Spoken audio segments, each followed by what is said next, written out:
네, 여러분 지난 시간에 함께 나온 사무엘상 이야기 혹시 기억하시나요? 이스라엘이 누구랑 싸웠죠? 블레셋과 싸웠습니다. 졌나요? 이겼나요? 졌죠, 아쉽게도. 그래서 법궤를 빼앗겼습니다.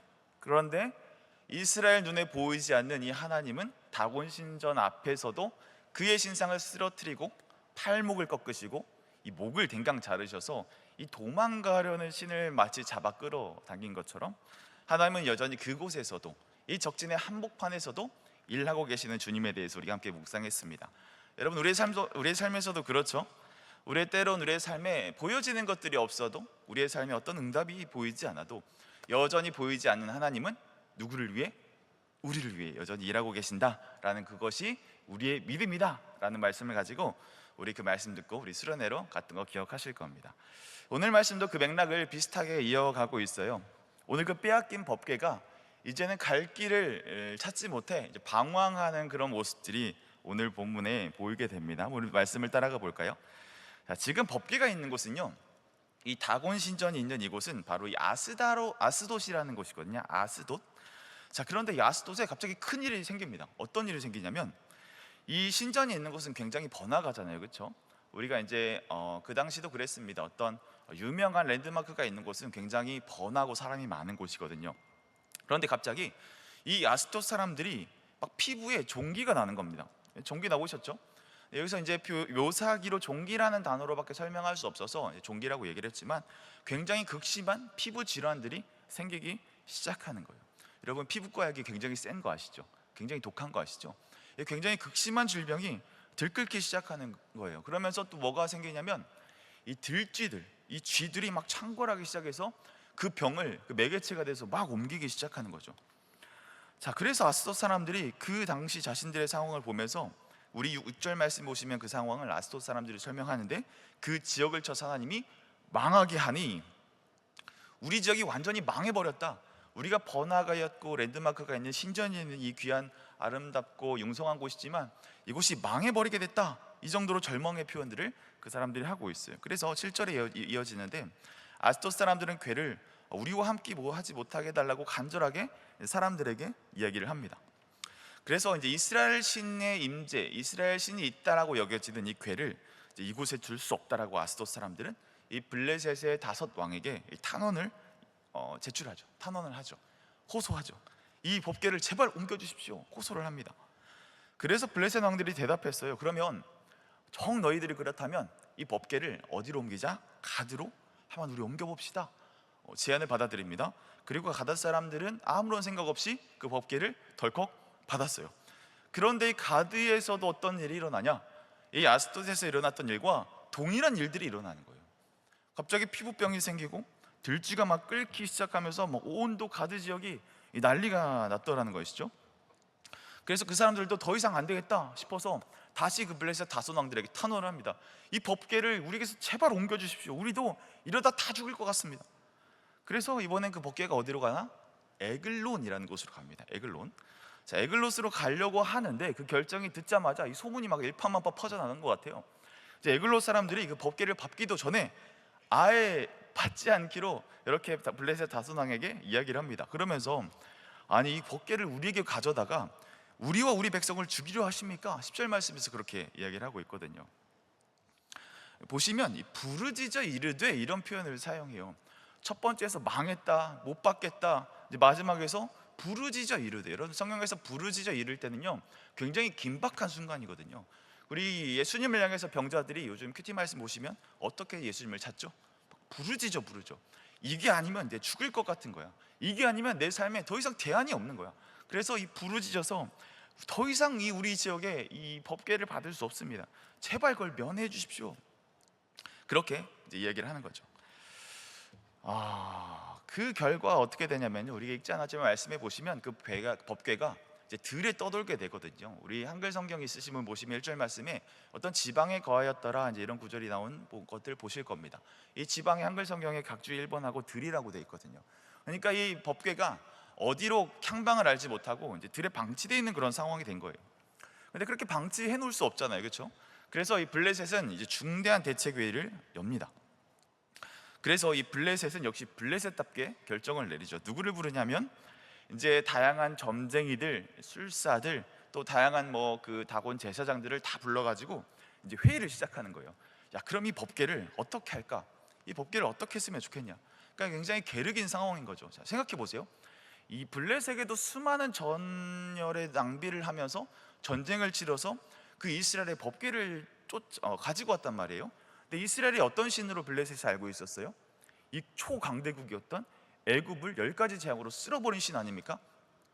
누구보다도 뺏기고 싶지 않았던 금메달과 같은 게 바로 이 법궤였어요. 그래서 이 블레셋들은 이제 이걸 갖고 있자니 다 역병 때문에 죽을 것 같고 이거를 돌려주자니 굉장히 약가운 생각이 드는 거죠. 그렇게 결정을 하고 회의를 내리다가 결국 내린 게 무엇이냐면, 그래, 이렇게 우리가 다 죽을 바에는 돌려주자, 그렇게 결정을 합니다. 그러면서 어떤 결정을 또 내리냐면요, 또 어디서 많이 본 게 있는 것 같아요. 그 제사장들이 뭘 하자라고 하면 속건제를 드리자라고 결정합니다. 속건제.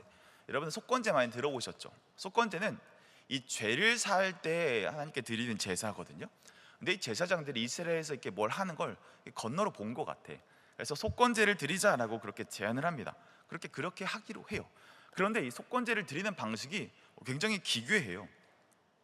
오늘 말씀해 보시면 이 속건제를 드릴 때 이제 어떤 제물들을 드리냐면요, 그 종기 모양을 뜬 금 5덩어리와 그리고 쥐 모양을 뜬 5덩어리를 헌물로, 제물로 드려서 그렇게 속건제를 드리자, 이런 제안을 합니다. 여러분, 이 레위기 5장 15절에 이 속건제에 대한 규례가 있거든요. 근데 그 규례를 보시면 이 무엇을 드리냐면 이 흠이 없는 순양을 선별해서 하나님께 드리는 것이 이 속건제의 중요한 폼이었어요. 그런데 이 흠 없는 순양을 드릴 생각을 하지 못하고 그들은 자신들의 방식대로 무엇을 드립니까? 종기 모양이 뭔지 잘 모르겠습니다. 하여튼 성경에 보면 이 금으로 만든 종기 5개와 이 쥐 5개를 바치죠. 이유가 뭘까요? 종기가 났으니까 이 종기 모양을 만들어서 그렇게 우리가 무속신앙에서 말하는 액땜 같은 걸 하는 거예요. 쥐가 들끓었으니 이거를 다 가져가 달라고 금쥐 모양을 만들어서 법궤에 실어서 보내자라는 계획을 세우는 거죠. 자, 여러분, 여기서 중요한 것이 있습니다. 이 블레셋 사람들은 하나님을 섬기는 방법에 대해서 전혀 알지 못했습니다. 그들은 이 속건제라는 이름을 알매도 불구하고 그들은 하나님을 어떻게 섬기는지 몰랐기 때문에 자신의 방법대로, 자신이 하고자 하는 대로, 자신의 뜻대로 그렇게 하나님을 섬기는 모습들을 보여주고 있어요. 여러분, 한번 제 말을 잘 들어보세요. 우리가 하나님께 나아갈 때 우리가 하나님을 모르면 어떻게 돼요? 사실 이 블레셋 사람들은 정말 지극정성을 다한 거거든요. 여러분, 오늘 말씀 보시면 알겠지만 이 흠 없는 순양보다 이 금으로 만든 종기와 쥐가 훨씬 더 값이 나가지 않았겠어요? 그렇죠.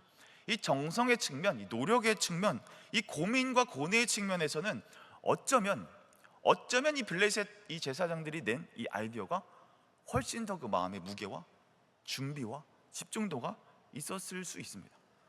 그런데 문제는 무엇이냐? 그들은 하나님을 모르는 거예요. 그들은 하나님을 전혀 몰랐기 때문에 어떻게 하나님을 섬겨야 하는지, 어떻게 하나님을 모셔야 하는지, 이런 우리가 죄를 지은 이 극악한 상황에서 무엇으로 하나님의 마음을 풀어야 하는지 그들은 전혀 모르는 것입니다. 그런데 여러분, 이 하나님에 대해서 모르는 사람들은요, 이 비단 블레셋 사람들의 이야기만 아니었습니다. 오늘 나오는 이스라엘도 하나님에 대해서 잘 아는 것 같나요? 모르는 것 같나요? 전혀 모르는 엉뚱한 모습들을 계속 우리에게 보여주고 있잖아요. 우리 지난 시간 말씀처럼 전쟁을 이기기 위해 무엇을 동원해요? 법궤를 가져오죠. 법궤를 가져오면 이 전쟁이 이겨버릴 줄 알았습니다. 그런데 그들의 전쟁의 결과는 참패하는 결과를 가져오게 되죠. 그리고 우리가 본문을 다 길어서 읽지 않았지만 우리 17절, 21절에 보시면 결국 이 법궤가 이 벳세메스라는 유다 지역으로 이제 잘 무사하게 돌아가거든요. 근데 벳세메스는 유다의 영토였습니다. 그러니까 이스라엘 사람들이었어요. 근데 이스라엘 사람들이 그 벳세메스 사람들이 그 법궤를 보고 뭘 하냐면, 와, 법궤가 드디어 돌아왔어. 그래서 너무 신난 거예요. 그래서 법궤를 모셔놓고 뭘 하냐면 자기들끼리 법궤를 열어봅니다. 이런 법궤를 열면 되나요? 안 되나요? 법궤는 절대로 밀봉해서 열면 안 된다라고 구약에서 얘기를 하고 있습니다. 그런데 이스라엘 백성들은 그걸 모르는 거예요. 그래서 법궤를 열었죠. 그래서 얼마나 사람들이 죽느냐? 성경에 보시면 5만 70명이 죽습니다. 자, 우리 블레셋에 참패했을 때 이스라엘 3만이 죽었거든요. 근데 이 법궤 뚜껑을 함부로 열었다가 5만 명이나 죽어나가게 되는 일들을 보게 돼요. 여러분들, 이 이스라엘 사람들이 이걸 알았으면 뚜껑을 열지 않았을 겁니다. 그런데 이 법궤를 어떻게 대해야 하는지, 하나님을 어떻게 섬겨야 되는지 그것조차, 그런 개념조차 잊지 않은 사람들이 바로 이스라엘의 모습이었다는 거예요.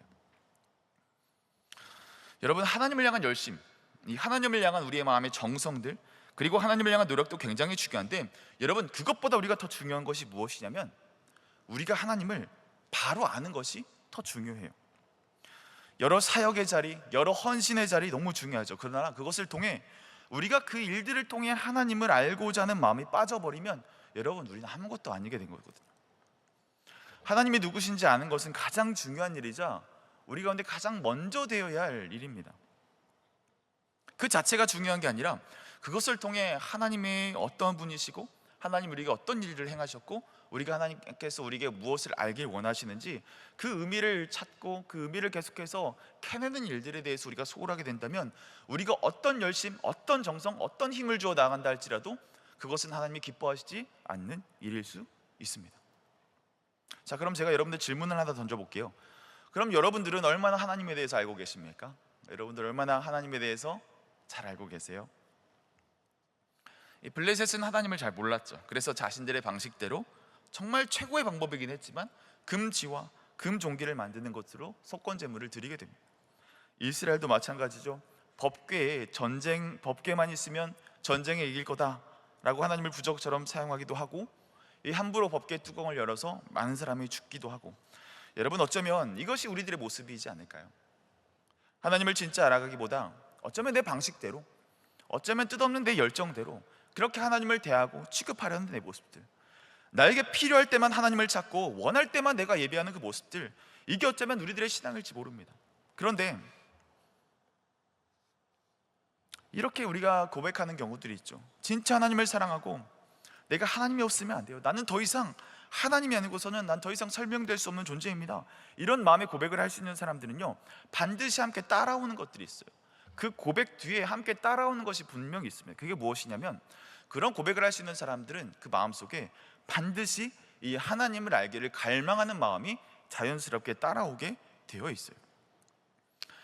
하나님을 사랑할수록, 하나님의 은혜가 더 내 마음속에 깊이 진심으로 와닿을수록, 하나님이 나에게 어떤 일들을 하셨는지 우리가 더 알아갈수록 우리 가운데는 더 궁금증이 늘어날 수밖에 없는 겁니다. 더 갈망하게 됩니다. 더 많이, 더 크게 하나님에 대해서 알고 싶어져요. 제가 얼마 전에 우리 공동체에 여러 통계들을 이렇게 봅니다. 출석도 보고 여러 가지 통계를 보는데, 제가 리딩 지저스 통계를 제가 이번 주에 좀 봤습니다. 그런데 이번 통계를 보고 제가 가만히 멍하니 시트를 가만히 바라볼 수밖에 없었어요. 이 사랑 모임에서 이 성경을 완독을 한 번이라도 읽은 사람들은 이제 한 2명에서 3명 정도더라고요. 그리고 완독한 사람은 0명에서 2명 정도입니다. 그러니까 여러분들 사랑이 편차가 좀 있지만 보통 10명부터 한 25명 정도가 우리 사랑의 규모거든요. 그러니까 10분의 1, 좀 심하게 말하면 25분의 1, 이 정도의 사람들, 그러니까 한 3%, 5%, 7%, 이 정도의 사람들만이 리딩 지저스를 하고 있는 거예요. 여기서 3%, 5%만이. 우리는 매주를 예배를 드립니다. 예배 나와서 찬양하죠. 여러 가지 우리의 사역들의 최전선에 임해 있기도 합니다. 그런데 우리의 삶에 말씀이 없어요. 말씀을 읽지 않아요. 심지어 그 겨울 수련회가 마친 그 주간을 제가 유심히 봤거든요. 별 차이가 없더라고요. 하나님과 함께하는 일들, 하나님께 하는 모든 사역들, 우리가 하는 사랑 모임들, 모든 교제, 우리가 그거 전심을 다 열심히 하고 있잖아요, 그렇죠? 그런데 정작 하나님을 알고 싶어서 이 말씀을 읽는 사람들이 너무나 제 눈에 적어 보이는 거죠. 여러분, 이게 정상일까요? 여러분, 이게 맞는 상황이에요? 저는 그 통계를 보고 제가 어떻게 해야 될지 굉장히 고민에 빠졌습니다. 제가 리딩 지저스 담당이거든요. 물론 따로 읽거나 여러분들 매 큐티를 통해서 하나님을 알아가는 분들 충분히 계실 거라고 저는 그렇게 믿고 있습니다. 여러분, 그런데요, 이 하나님의 말씀을 그냥 읽는 일들, 하나님의 말씀을 있는 그대로 읽는 것들은요, 여러분, 우리의 신앙의 중요한 기초거든요. 기본기입니다. 여러분, 우리가 하루를 살아도 기본 칼로리가 있잖아요.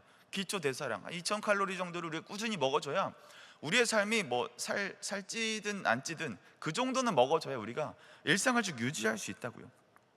이 기본적인 칼로리를 보충하지 못하면 우리의 신체에 신호가 와요. 영양이 결핍되어 있다는 신호가 옵니다.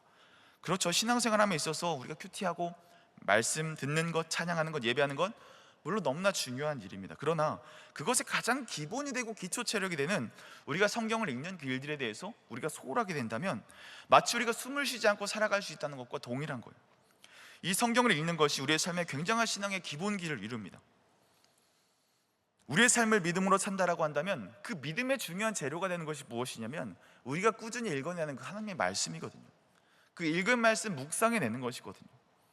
저는 이 통계를 보고 굉장히 위험하게 다가왔어요. 굉장히 위기감이 들더라고요. 우리 공동체가 참 자랑할 만한 좋은 것들이 참 많잖아요, 그렇죠? 우리의 뜨거운 강단의 기도들, 진한 이 공동체의 사랑, 이 선교에 대한 정말 뜻없는 열정들, 그리고 말씀에 철저하게 서는 우리들의 마음의 태도. 그러나 우리가 이것이 이 하나님을 알고자 하는 갈망으로 연결되지 않으면, 그래서 하나님이 누구신지 알고 싶어서 이 말씀을 읽는 이 원초적인 우리의 신앙의 기본으로 돌아가지 않으면 우리가 했던 수많은 고백, 우리가 했던 수많은 결단, 우리의 찬양, 우리의 예배, 모든 것들의 의미를 상실해버릴 수 있는 위험 속에 우리는 그 위험이 항상 턱 밑에 놓여 있는 거예요. 이 믿음 옆에 자라가고 있는 건 혹시 여러분들 자신을 믿는, 자기를 믿고 자기를 증명했던, 많은 경건의 일들로 자기를 증명했던 자기 의로 여러분들 살아가고 있지 않으신가요?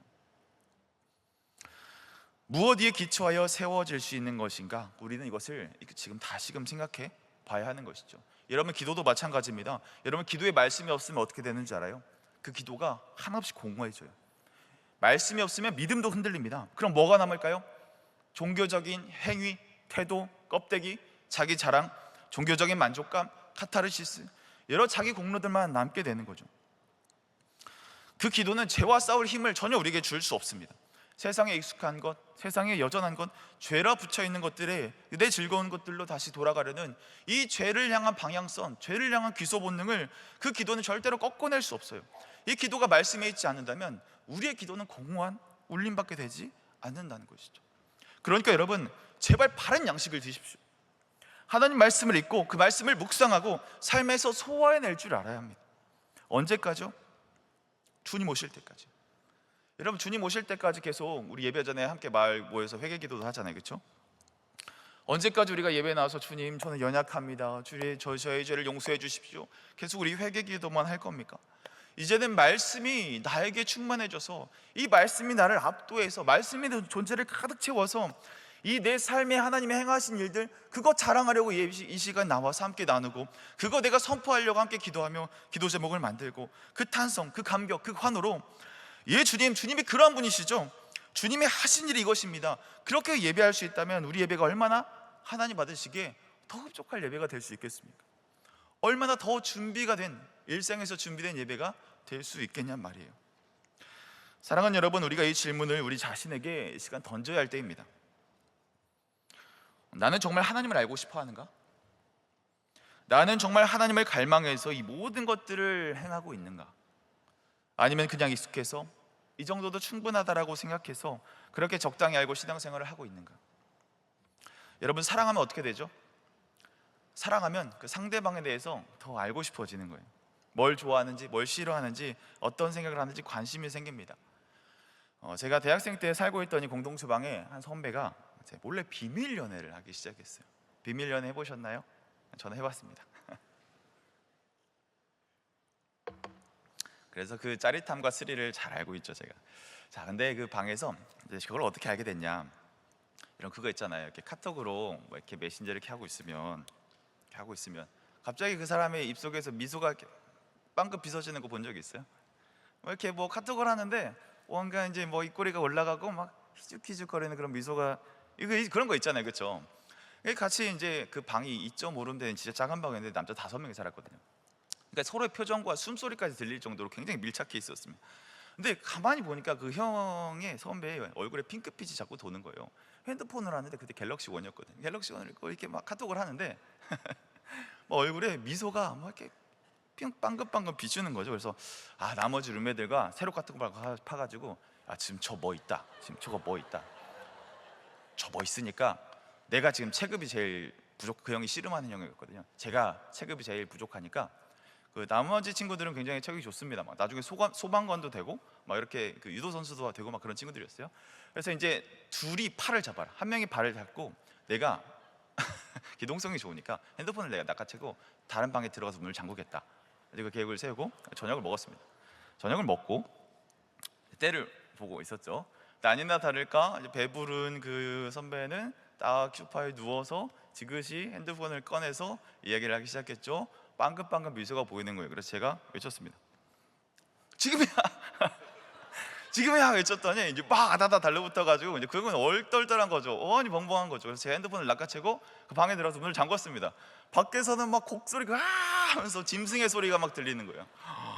저는 근데 그 짐승의 소리보다 핸드폰 화면을 보는데 굉장히 깜짝 놀랐습니다. 보는데 어허이 화면을 보는데 이 대화 상단의 이름에 귀염둥이 땡땡땡이라고 저장이 되는 거예요. 귀염둥이 땡땡땡. 그리고 대화 내용을 쭉 잠깐 봤는데 뭐 했자야 막 어구 뭐 자기 막 밥 먹었자요 막 이런 일들이 막 있는 거예요. 그래서 제가 그거 보는데 너무 오글거려가지고 그 방금 저녁 먹었는데 그게 다 올라올 것 같더라고. 올라올 것 같더라고. 그래서 제가 왜 더 그랬냐면 제가 그 누나를 알거든요. 이제 같이 선교단체 하던 타 캠퍼스 누나였습니다. 근데 그 누나는 진짜 선교단체니까 강력한 진짜 워리어였어요. 별명이 전사 같은 누나였습니다. 제가 했던 선교단체가 IVF인데 그 누나 별명은 같이 IVF를 했음에도 불구하고 CCC였어요. 왜 그랬냐면 캠퍼스 커플 커터. 캠퍼스 커플 커터였습니다. 모든 커플을 잘라놓는 거예요. 얘들아 3말 4초다. 3학년 말과 4학년 초에 연애할 수 있는 거다. 하나님을 더 사랑하고 잘 훈련받아서 개인 경건이 공동체에서 인정이 될 때 그때 나를 찾아오거라. 내가 그때 너희들의 교제를 내가 잘 도와주겠다 했던 굉장히 강력한 누나였거든요. 그랬던 전사 같은 누나가 막 밥 먹었자야 막 오구 자기 이렇게 하는데 와 이게 너무 충격적인 거죠. 제 상식에 어떤 인지 부조화가 막 일어나기 시작하면서 막 하면서 이렇게 올라올 것 같은 이제 비밀 연애를 들키게 됐죠. 그래서 그 선배는 오히려 굉장히 쿨하더라고요. 우리가 들켰으니까 토요일 날 막 데이트하려고 준비하는데 이제 당당하게 요구하는 거예요. 야 그 뭐 너 옷 지난주에 산 거 좀 빌려달라고 해서 막 그거 삥 뜯어가지고 또 옷 입고 가고 뭐 이렇게 그때 버스 카드 막 충전 안 돼 있으면 좀 쓴다고 빌려가기도 하고 이제 그랬습니다. 근데 뭐 그런 뭐예요? 이제 데이트하고 나서 이제 집에 돌아오면 뭘 들어야 됩니까? 뭘 들어야 돼요? 데이트할 때 뭐 했는지. 여러분 남자도 로망이 있습니다. 남자도 로망이 있어요. 남자도 로맨스 좋아해요. 그래서 그 형이 오면은 밥을 먹으면서 그치 이 실명 말하면 안 되지. 그 누나랑 이제 어떤 거 했는지 뭐 했는지 그렇게 막 물어보면서 근데 저도 막 이렇게 달달하고 설레고 막 그러더라고요. 그래서 굉장히 행복했습니다. 근데 그 얘기를 계속 듣고 한 달 넘고 두 달 넘는데 그 이야기의 패턴이 보이는 거예요. 뭐냐면 오늘은 뭐 남산 가서 왕돈가스를 먹었는데 진짜 맛있었다. 오늘 가서 어떤 카츠를 먹었는데 진짜 맛있었어. 오늘은 제육볶음을 먹었는데 맛있었고 오늘은 오징어 들어간 제육볶음을 먹었는데 너무 맛있었어. 오늘 신림동에 가서 백순대를 먹었다. 그리고 오늘 뭐 순대국도 먹고 국밥도 먹었어. 근데 그 선배가 이제 학생 때 씨름을 했던 선배거든요. 그리고 그 누나도 굉장히 그 걸크러쉬가 터지시는 분이었습니다. 그래서 이 두 분의 좀 이 남성성의 좀 남성미 케미가 잘 맞나 보다. 이제 그렇게 생각을 했죠. 근데 어느 날 이제 주마다는 기도회 갔습니다. 가서 이제 기도를 하고 그런 거 있잖아요. 비밀 연애를 아는 사람은 말하고 싶고 막 그 아는 척하고 싶은 그런 거 있잖아요. 제가 굉장히 장난을 좋아하거든요. 그래가지고 버스 정류장에서 기다리는데 그 누나가 이제 딱 오는 거죠. 그래서 행복하십니까? 행복하세요. 얼굴이 좋아 보이신다고 막 그러니까 이제 뭐 그 누나 사실 제가 알고 있는 걸 이제 알고 있더라고요. 근데 뭐 그렇게 얘기를 하는데 근데 생각보다 뭐 표정이 빵긋빵긋 막 이렇게 좋지 않은 거예요. 그래서 뭐 무슨 별일이 있냐, 무슨 일이 있냐, 좀 그 캠퍼스에 좀 어려움이 있는 줄 알았습니다. 근데 그러다가 이제 마침 가는 방에 갔다 와서 버스를 같이 타고 뭐 이런저런 얘기하다가 이제 뭐 세뇌 정거장 전에 갑자기 저한테 얘기를 하는 거죠. 야 근데 사실 야 영구야 내가 진짜 고민이 있다. 그 오빠가 나를 진짜 좀 배려해주지 않는 것 같아. 나를 진짜 잘 생각해주는지 잘 모르겠어. 그런 얘기를 하더라고요. 아이 누나 형 진짜 누나 진짜 좋아하고 막 밤새도록 막 그런 얘기할 때 얼마나 그 웃음이 잇몸 만개 되는 그 표정을 누나 못 봐서 그래요. 그런데 가만히 얘기를 들어보니까 이 데이트하는데 다 자기 위주라는 거예요. 그러면서 제가 딱 떠오르는 게 있더라고요. 떠오르십니까 여러분? 돈가스, 제육, 국밥. 여러분 이 세 가지 음식 무엇입니까? 남자들 대답해 보십시오. 우리 남자의 소울푸드 아닙니까? 절대로 질리지 않는 남자의 소울푸드. 형제들 잘 들어라. 자, 자매는 자기가 먹고 싶은 거, 자기가 하고 싶은 거 한 번에 말하지 않아. 한 번에 말하지 않아. 그래서 다 괜찮아, 아무거나 괜찮아 말해. 그래서 그래놓고 이거 먹자고 하면 나 오늘 소화가 좀 안 돼서 다른 거. 그럼 이건 어때? 그럼 이거 내가 어제 먹었던 거. 그럼 이거 어때? 그 메뉴는 괜찮은데 그 식당은 싫어, 이렇게 계속 돌리거든요. 근데 그 말을 가만히 들어보시면 정답이 있습니다. 다 기출 변형일 뿐이에요. 답은 똑같아요. 여러분들, 그 답이 있습니다.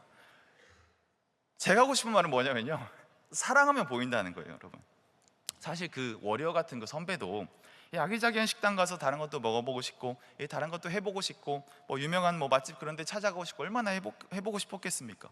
그런데 그 우리 형은 너무나 몰랐던 거죠. 너무나 투박했던 거예요. 그냥 자신의 열정에 과해서 내가 좋았던 거 가서 돈가스, 제육, 국밥, 여기 맛집이래, 저 팍팍 함께 먹었던 그 시간들을 이렇게 보내면서 점점 마음이 멀어지는 것은 몰랐던 것이죠.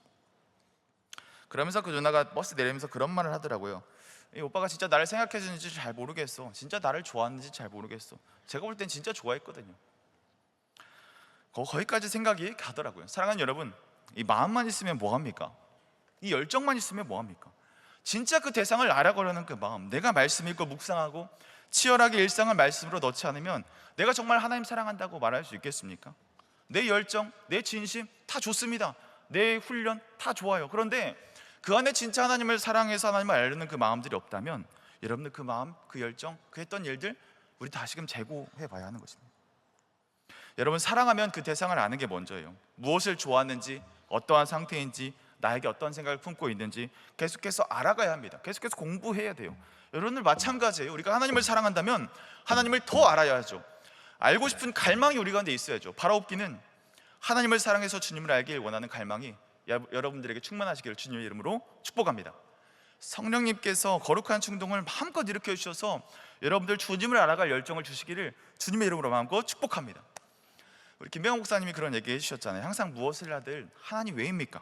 이 질문을 던져야 된다고 우리 말씀해 주셨잖아요. 모든 것이 형식이 되지 않고 율법이 되지 않도록 하기 위해서 우리는 계속해서 이 왜라는 질문들을 던질 수 있어야 하는, 하나님 이거 왜 허락하셨습니까? 이것들 왜 해야 합니까? 이 질문을 우리가 늘 던지지 않으면 건강한 신앙생활을 할 수 없다라고 얘기했습니다. 그래서 저도 지난주에 이 말씀을 준비하면서 제 자신에게 좀 질문을 던져봤습니다. 근데 좀 저는 질문을 좀 바꿔봤어요. 오늘 말씀 주제에 맞춰서, 그럼 하나님, 제가 얼마나 하나님을 알고 있나요?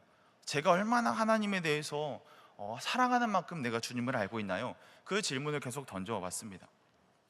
그래서 그 질문 하나 가지고 일상을 쭉 살아보았어요. 그 질문을 가지고 예배도 참여해보고 일상을 살아가면서 이 질문들을 계속 던졌습니다. 그런데 그 질문을 던지면서 뭔가 답이 되기보다 그 질문에 답에 대해서 방해되는 것들이 계속해서 생기더라고요. 그런 질문을 던지면 던질수록 방해되는 것들이 참 많았습니다. 이 하나님을 알기 위해서 예배를 드리면서도 하나님, 내가 하나님을 알길 원해요. 그 예배의 마음으로 찾아왔는데 제 눈에는 이 하나님의 어떠함보다 이 설교자가 더 보이는 거예요. 같은 이제 저도 목사로서 설교하는 모습들이 더 많이 보일 거 아니겠습니까? 와, 이런 목사님 설교 이렇게 하면 더 잘할 수 있구나. 이렇게 하면 좀 부족한 모습이 있을 수 있겠구나. 내가 잘 참고해야겠다. 굉장히 말씀에 대해서 은혜 받지 못하고 그렇게 설교자들에게 더 집중된 모습들이 제 안에도 있더라고요. 그리고 사역을 하면서 이 하나님을 더 알고 사역을 통해서 결국 하나님의 마음을 시원케 해드려야 되는데, 내 안에 해야 될 여러 사역들이 일처럼, 이 태스크 리스트처럼 하나씩 지원하기 바쁘고 있는 제 안에 이런 분주함들을 제가 보게 된 거죠. 그러면서 정말 나는 하나님을 알고 싶은 건가? 내 안에 정말 하나님을 갈망하는 마음이 내 안에 있는 것인가? 네, 물론 앞에서 제가 말한 부분들은 여러분, 제가 사역자로서 당연히 해야 될 일입니다. 당연히 앞서서 해야 할 일이죠. 또 책임감 있게 맡아서 해야 될 일입니다. 그런데 나의 갈망이 이 사역하는 것 자체에 매몰되어 있으면, 여러분, 저는 어떤 사람일까요? 저는 불행한 사람입니다. 저는 방향을 잃은 사람이 되는 겁니다. 그래서 잠깐 생각해 봤어요. 만약 그렇게 내가 열심히 살다가, 그렇게 60평생 열심히 살다가 열심히 죽을 똥 살 똥 전심전력해서 사역하다가 그러고 내가 은퇴해서 사역을 멈추면 어떻게 될까? 그 끝이 굉장히 공허할 것 같더라고요. 이번 주 월요일에 귀한 은혜의 시간이 있었습니다. 우리 로드맵이라는 세미나가 있어요. 우리 목회자들에게 제공되는 세미나인데, 게스트로 오신 유기성 목사님이 오셨습니다. 그래서 그분이 이제 은퇴하신 우리 선한목적의 목사님이시거든요. 이런저런 얘기를 해주시는데 제 마음에 콱 꽂힌 말이 있었거든요. 뭐였냐면 다 목회자였기 때문에 목회자들에게 이렇게 얘기를 하더라고요. 목회 열심히 하지 마십시오. 목회가 인생의 목적이 아니라고 이야기를 해주시는 거예요. 그래서 제가 귀가 확 뜨이더라고요. 우리의 인생의 목적은 목회가 아니에요. 우리 인생의 목적은 사역이 아니다.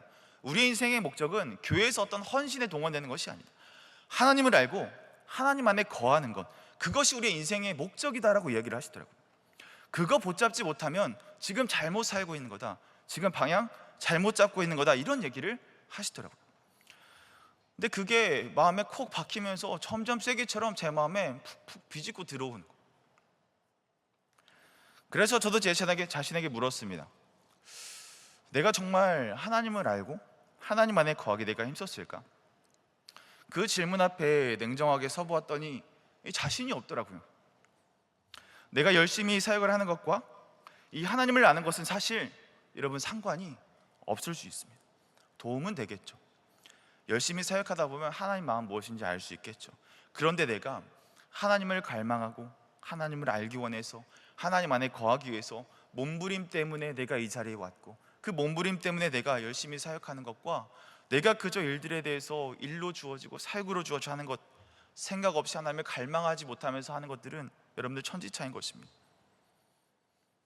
그런데 우리의 삶에 하나님을 아는 것, 하나님을 갈망하는 것이 유일한 목적이 된다면 여러분, 제 인생에 어떤 은퇴가 와도 공허하지 않을 것 같더라고요. 막연하게 그런 생각이 들더라고요. 우리 이규현 목사님도 늘 저희들에게 이런 얘기를 해주십니다. 목양의 1번지는 누구다? 우리 자신이다.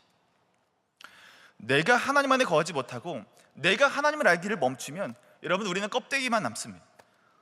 여러분들 사역하는 머신이 될 수밖에 없습니다. 여러분, 우리에게도 동일합니다. 우리가 많은 사역들을 하지만 우리가 예배 자리에 나와서 한 주 힘들게 살고 좋은 찬양, 멋진 찬양, 좋은 시설에서 좋은 사람들과 함께 예배드리지만 그것을 통해 우리가 하나님을 알고 하나님 안에 거하기를 놓친다면 우리가 드렸던 오늘의 예배, 여러분들 아무것도 아니게 되는 거예요. 여러분, 그게 비참한 겁니다. 그렇게 되면 내가 사역을 열심히 할수록, 내가 힘주고 있는 것들을 더 열심히 할수록 그 힘만큼 하나님으로부터 멀어지게 되는 거죠. 예배하고 찬양에 전심을 다할수록 그 마음에 하나님을 알고자 하는 마음이 없다면 오히려 그 반작용이 세게 다가오는 것처럼 더 하나님과 멀어지고 하나님과 상관없는 사람이 되어버리는 거예요. 그래서 계속 저에게 질문을 던졌습니다. 그래서 주님, 제가 얼마나 주님을 알고 있습니까? 그 질문 앞에 설수록 계속 부끄러워지는 거예요. 무엇이 부끄럽냐? 하나님을 잘 모르겠는 거죠.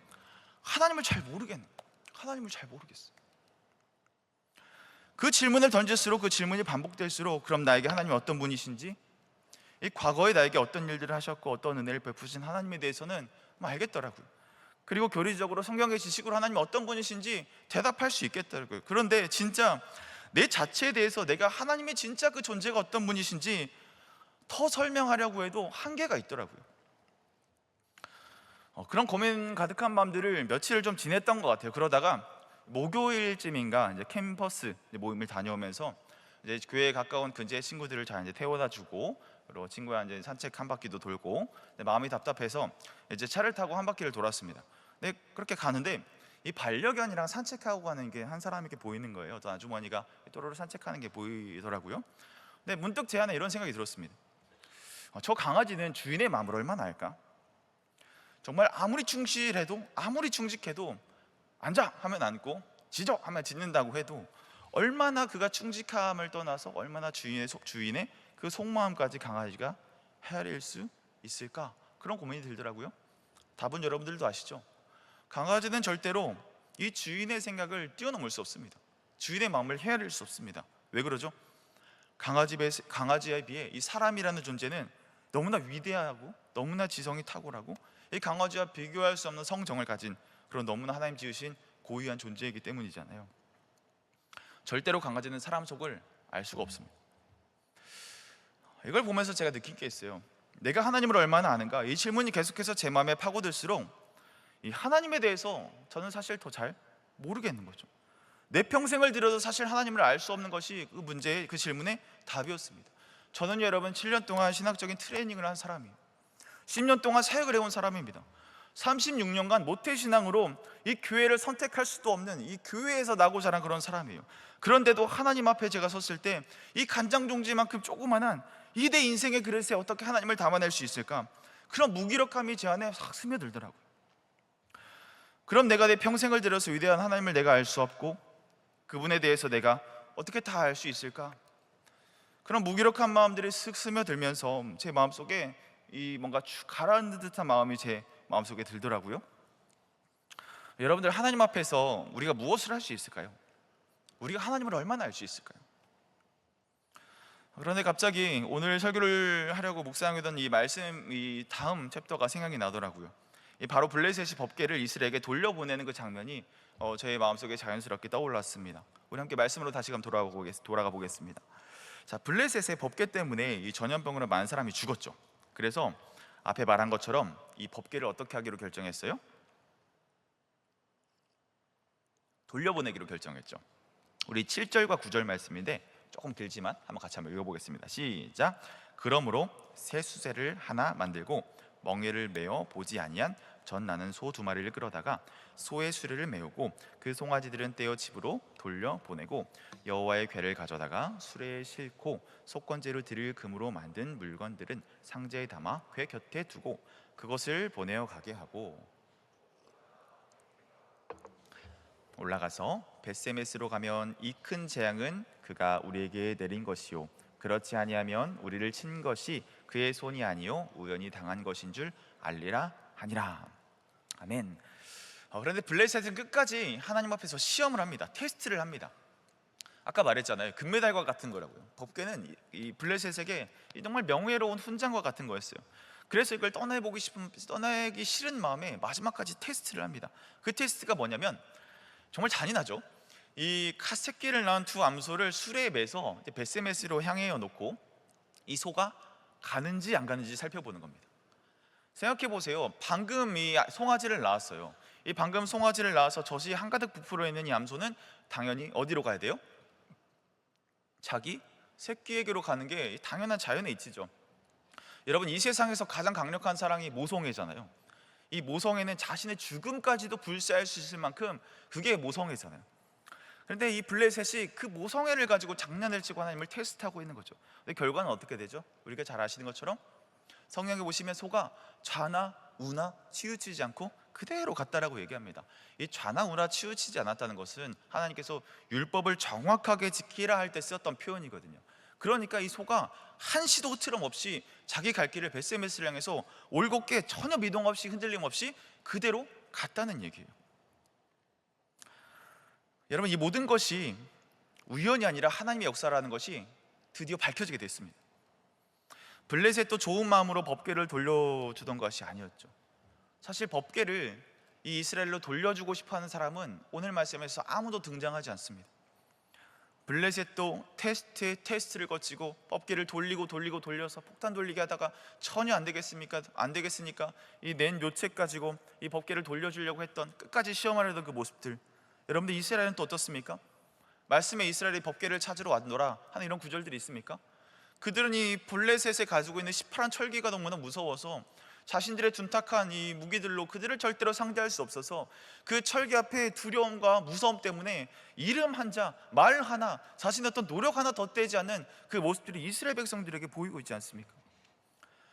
누구도 그 법궤를 돌리려고 하지 않았어요. 누구도 그 법궤를 돌이키려고 하지 않았습니다. 제자리에 두려고 하지 않았어요. 그런데 그 법궤를 누가 돌이키십니까? 바로 우리 하나님이시죠. 이 법궤는 하나님이 직접 이스라엘을 찾아오신 겁니다. 아무도 찾지 않아도, 아무도 돌려주지 않아도 하나님은 이스라엘을 스스로 찾아가신 거예요. 갓 새끼를 낳은 암소가 자기 새끼를 사랑하는 그 마음보다 더 강력한 사랑으로 이스라엘을 사랑하신 거죠. 이 지구상에서 가장 높은 모성애인, 사랑인 모성애까지도 다 이겨버리시고 우리를 찾길 원하시는 하나님의 마음이 인간의 모성애를 압도해버린다, 그 메시지를 우리에게 주고 있는 겁니다. 여러분, 이것이 우리가 붙잡아야 할 중요한 메시지입니다.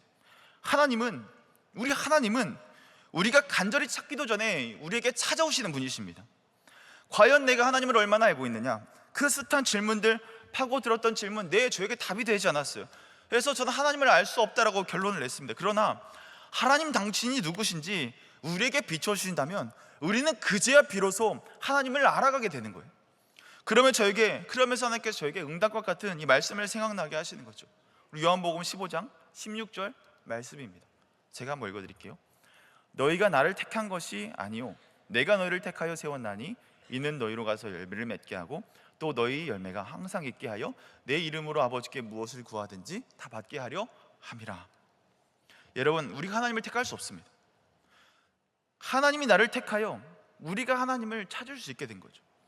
우리가 하나님을 더 알고 싶다고 몸부림치기도 전에 하나님이 우리를 먼저 사랑하셨습니다.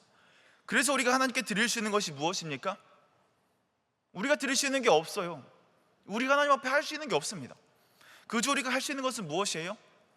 그저 주님을 기대하고 간절히 바라고 사모하는 것.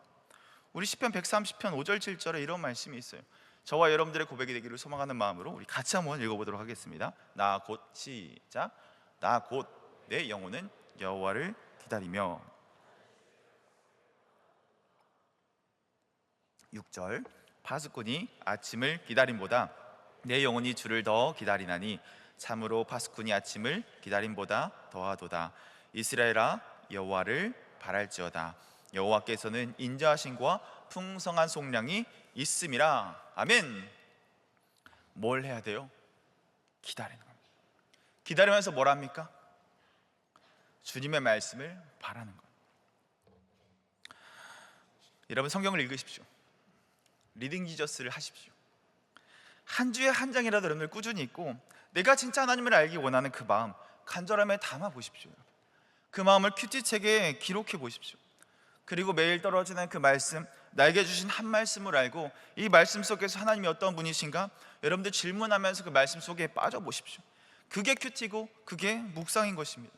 여러분 신앙을 멈추는 순간 죽는 거예요. 여러분들 하나님을 더 알고 싶어하는 간절함이 있어야 합니다. 우리가 하나님을 알아가기를 멈춘다면 이 죄의 경향성, 죄로 향하게 되는 이 염소뿔처럼 휘어있는 우리의 죄의 경향성이 우리를 가만히 두지 않는다고요. 우리가 하나님 말씀에 거하고 간절함으로 그 말씀을 붙들기를 매일매일 소망하고 우리가 간절히 구할 때 우리는 하나님의 자녀로 하나님의 사람으로 하나님을 더 알아가는 삶을 살아갈 수 있게 되는 것입니다. 그래서 우리의 기도도 바뀌어야죠. 무엇을요? 더 간절함이 담긴 우리의 기도로, 진심을 더한 기도로 우리가 나아갈 줄 믿습니다.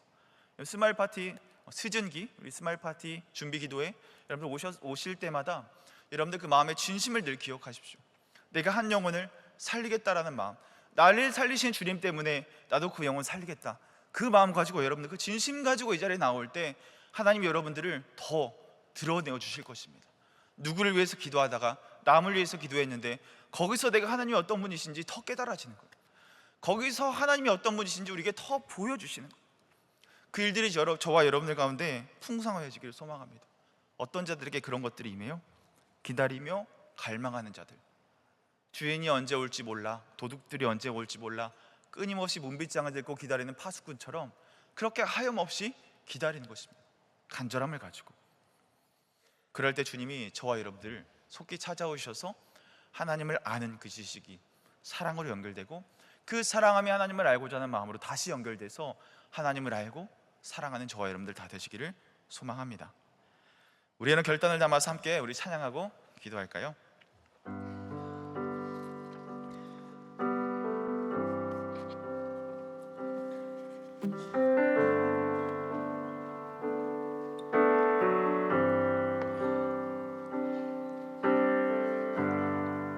이렇게 고백하며 나아가도록 하겠습니다. 빛으로 임하신 주, 빛으로 임하신 주, 나의 어둠을 비추시네.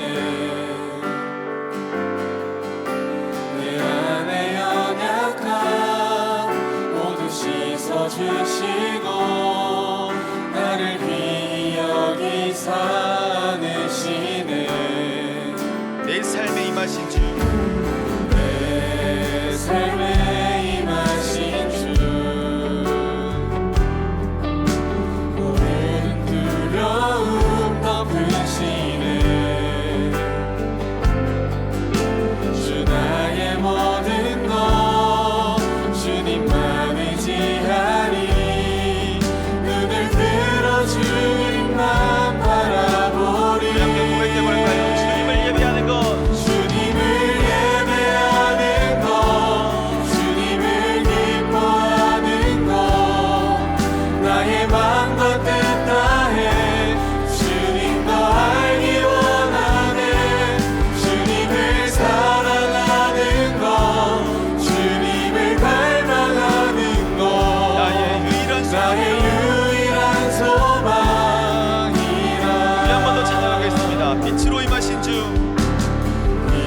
모두 씻어주시고 나를 귀히 여기 삼으시네. 내 삶에 임하여 주십시오. 내 삶에 임하신 주 하나님을 몰라서 두려워했던 것들 다 덮어주십시오. 주님. 모든 두려움 덮으시네.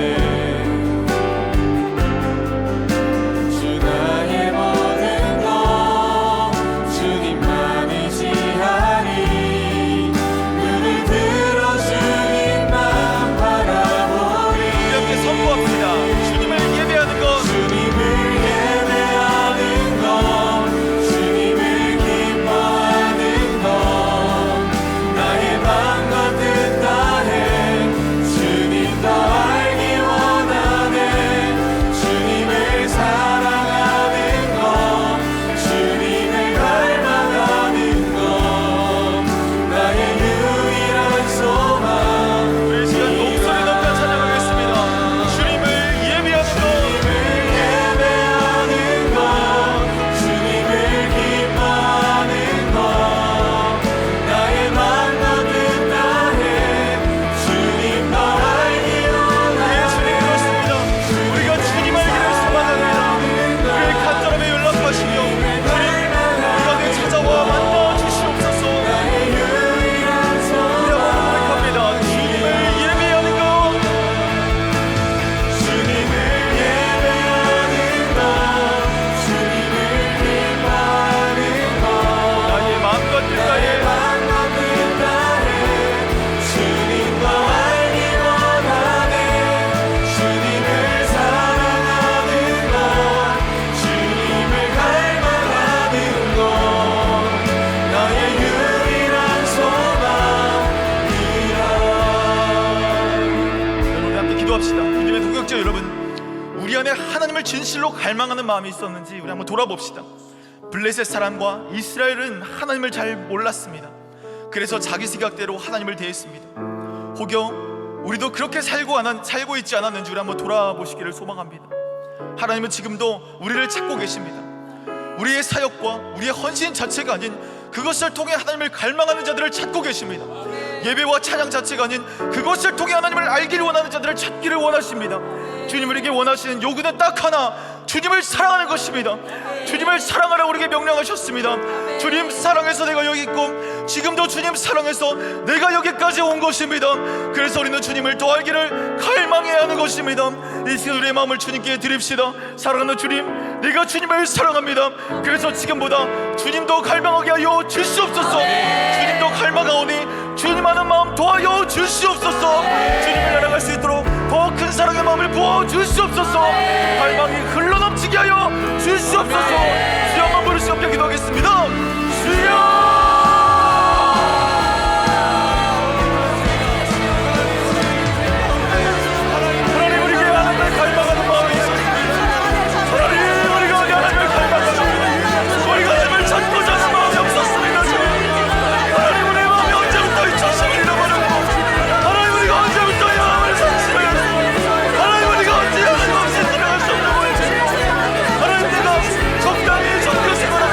적당히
번째, 여러분, 우리가 하나님을 갈망하여도 그 갈망 안에 말씀이 없으면 우리는 다시 돌아가 버립니다. 말씀은 타락한 우리의 고집보다 강하고, 말씀은 나 자신보다 온전한 힘이 있는 것입니다. 여러분, 결국에는 말씀입니다. 그래서 우리가 매일 새끼밥을 먹듯 말씀을 먹고 살아야 합니다. 왜냐하면 어떠한 나의 상황보다 하나님의 말씀은 크기 때문입니다. 나의 어떠한 문제보다 하나님의 말씀엔 능력이 있기 때문인 것입니다. 내 삶에 임할 말씀의 능력을 기대하며 함께 기도하십시다. 사랑하는 주님, 하나님께서 부어주시는 그 한 말씀 은혜로 붙들게 하여 주시옵소서. 말씀에 대한 갈망을 부어주시옵소서. 말씀으로 일어나게 하여 주시옵소서. 말씀으로 내 삶의 습관이 되게 하여 주십시오. 영적인 배고픔부터 우리를 건져 주시옵소서. 주여 한번 부르시고 함께 기도하겠습니다. 주여 하나님, 그렇습니다. 하나님, 우리 말씀이 기술 가운데 하나님을 갈망하는 그 마음 가운데 주님 말씀 자정하여 주십시오. 하나님 말씀 한 구절 더하여 주십시오. 그 말씀이 내 마음에 박히게 하여 주십시오. 말씀의 삶을 기준이 되게 하여 주십시오. 말씀이 내 삶 가운데 우러나게 하여 주십시오.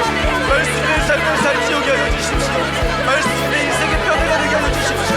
말씀의 인생의 살이 되게 하여 주십시오. 말씀을 말하고 말씀으로 표정지으며 말씀으로 살아가는 내가 되게 하여 주십시오. 하나님 말씀에는 하나님의 고집보다 강합니다. 말씀은 나 자신보다 온전한 힘이 있는 것입니다. 결국에 우리가 돌아가고 결국에 우리가 붙들어야 될 것은 사랑하는 하나님의 말씀인 것입니다.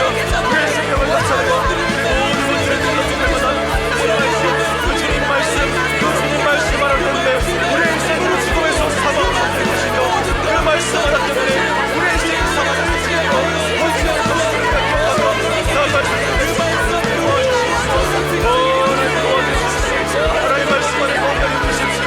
하나님 나 자신을 믿지 않게 해주십시오. 예수님을 나와 내려놓고 말씀 앞에 내려가 말씀 앞에 무릎 말씀이 말하는 삶을 살아갈 수 있도록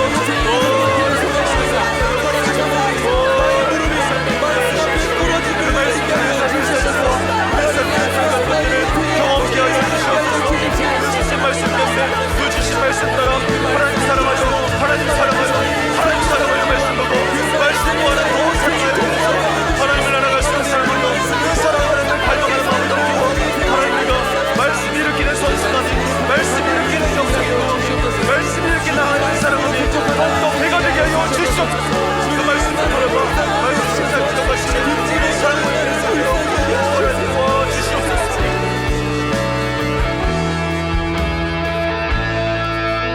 사랑하는 여러분, 우리는 하나님을 절대로 다 알 수 없습니다. 우리의 작은 존재에 주님의 크심을 다 반해낼 수 없습니다. 그런데 여러분, 이게 은혜입니다. 절대로 우리 힘으로 알 수 없기 때문에 주님이 우리에게 찾아오시겠다고 약속하신 것입니다. 그 약속 때문에 우리는 주님을 알고 고백하게 될 수 있게 되었습니다. 이 세상을 지으신 분이 나에게 찾아오신다 약속하셨습니다. 여러분, 그것이 말씀입니다. 그래서 여러분, 오늘 이 자리에 어떤 실패한 나의 모습들, 어떤 모습으로 내가 와 있는지 주님께서는 그거 보시지 않으십니다. 진짜 중요한 것은 무엇입니까?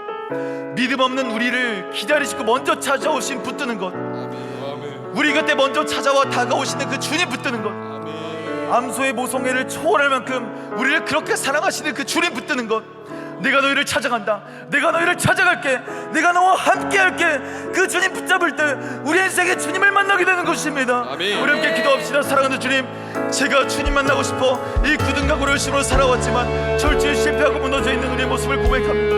오늘 바로 그 자리에 찾아오시는 은혜의 주님을 만나게 하여 주시옵소서. 믿음 없는 우리에게 찾아와 만나 주시옵소서. 아무것도 할 수 없고 완전하지 않고 부끄러운 죄인이어도 나에게 와서 만나주시는 주님 만나고 돌아가게 하여 주시옵소서. 먼저 찾아와 손 내밀어 주시는 주님 만나게 하여 주시옵소서. 주여 한번 부르시고 함께 기도하겠습니다. 주여,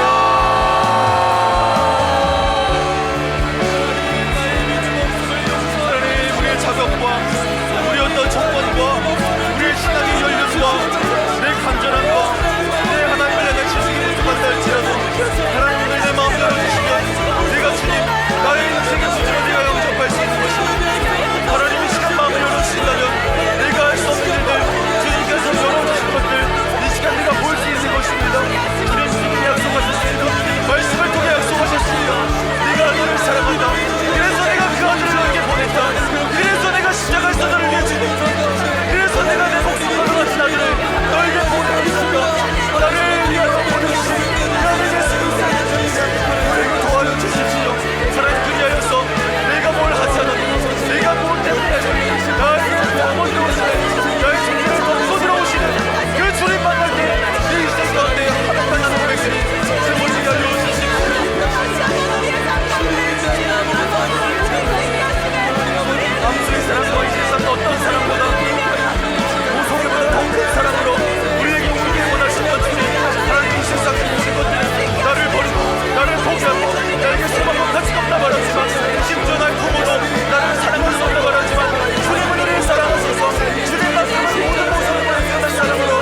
알기도 전에 우리에게 먼저 다가오셔서 사랑한다 말씀해 주시는 우리 주님, 오늘의 귀한 말씀 통해 하나님을 섬기려다 결국 실패했던 이 블레셋과 이스라엘의 모습을 보게 하시니 감사드립니다. 하나님을 모른 채 금으로, 그 귀한 금으로 종기와 쥐를 만들어 속건제를 드렸건만 그에게 보여지는 하나님을 모르는 모습, 어쩌면 우리들의 모습이 아닌지 이 시간 돌아보게 하시니 감사드립니다. 우리가 하나님을 안다고 말했지만 진정 하나님께서 원하시는 뜻과 방법인지 무엇인지 알지 못하며 이 엉뚱한 방향으로 나아가고 있는 모습들이 우리였음을 이 시간 고백하며 나갑니다.